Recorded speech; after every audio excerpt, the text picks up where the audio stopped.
Yun. Yun, isang mapagpalang umaga po sa ating lahat mga kalingap. Ngayon po, dito po tayo ngayon sa sementeryo dito sa Rosales, Pangasinan. At ngayon po ipupuntahan po natin yung puntod ng aking nanay at ng aking tatay, maging aking mga kapatid. At lahat naman po sila ay nawala na sa mundong ibabaw at ako na lang po yung natitira.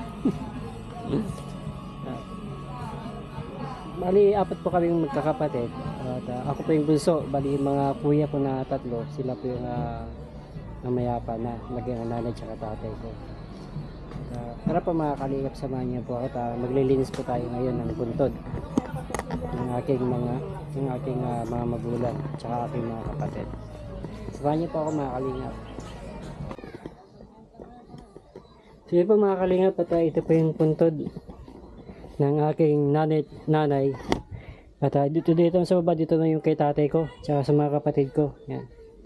At dito man sa taas yung lolo ko, lola ko at saka yung pinsan ko. Bali nagsama-sama sila dyan. Bali yung pinakababa lang talaga yung sa lola ko. Yan. Tara po mga kalingap at samahan niyo po ako. At pagdating po natin dito ay malinis naman na. Ang gagawin na lang po natin ngayon ay ang pintura. At hindi ko po alam kung sino po sa mga kamag-anak po namin ang nauna po dito na para maglinis. At salamat po sa kanila. At nalinis na po nila. At ngayon ay pipintura na lang po natin. Tara po at magpintura po tayo.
Kinapos po yung pintura natin.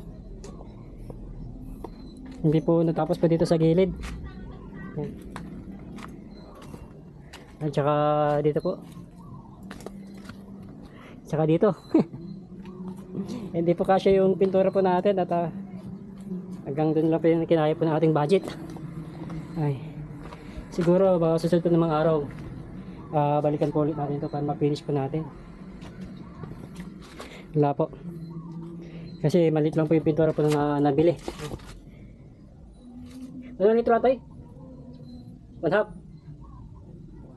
1/4? 1/4 lang siguro to na pintura. Hindi pala niya kaya. Sige po mga kalingap, at hanggang dito muna yung ating vlog. At God bless po sa ating lahat. Ito bali maganda pa tayo linis ng brush para hindi tumigas. Diba?